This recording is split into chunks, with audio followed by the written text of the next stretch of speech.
मन बड़ी ही विचित्र कृति है। ये मन शरीर के किस अंग में बसता है कोई नहीं जानता, किंतु संपूर्ण शरीर इस मन की इच्छा साकार करने के लिए प्रयास करता रहता है। अब यदि मन कुछ खाने का करे तो व्यक्ति उसकी वनो उपवनों की इच्छा साकार करने का माध्यम ढूंढता रहता है।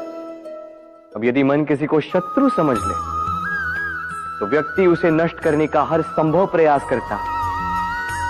अब यदि मन किसी से प्रेम करे तो उसकी प्रसन्नता के लिए हर सीमा लांघने के लिए सज्ज रहता है। परंतु जीवन सुखद हो इसके लिए आवश्यक है कि मन खाली हो। इस बांसुरी की भांति भीतर कुछ भी नहीं, न राग है न द्वेष, तब भी तार छेड़ने पर स्वर निकलता है। इसी प्रकार मन को भी भावनाओं से मुक्त रखना आवश्यक है। स्मरण रखिए,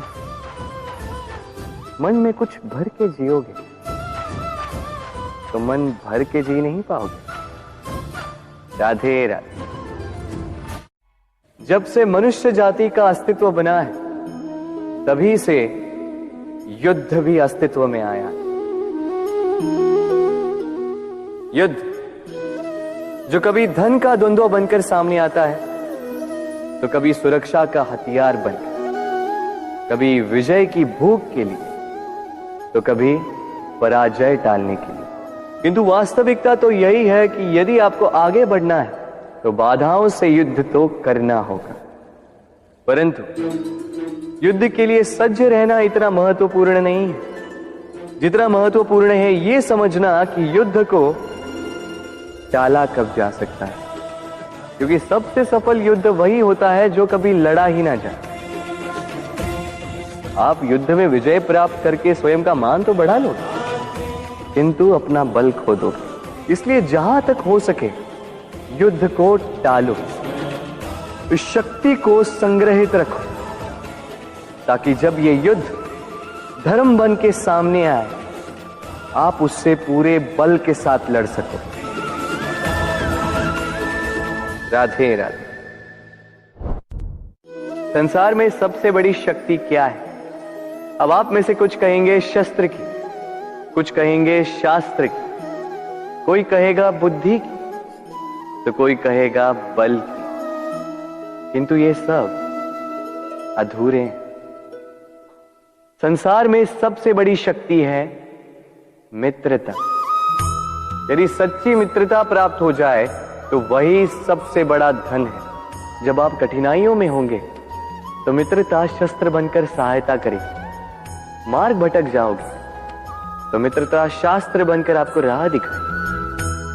षड्यंत्र में फंस जाओगे तो बुद्धि बनकर बाहर निकालेगी।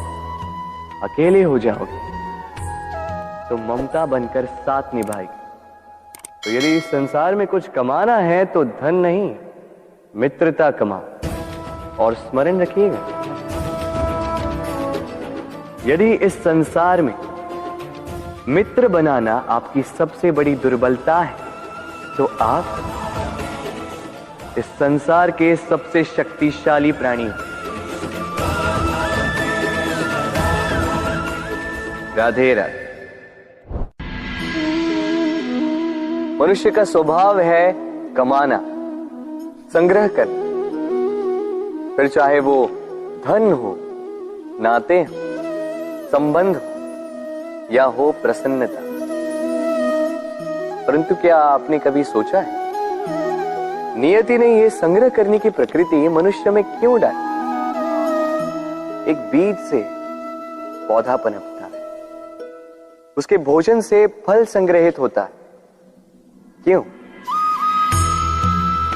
इसलिए ताकि वृक्ष उसे स्वयं खा सके? नहीं, बल्कि इसलिए ताकि वो भूखे जीवों में बांट सके। अब आप पूछेंगे कि इसमें वृक्ष का क्या लाभ?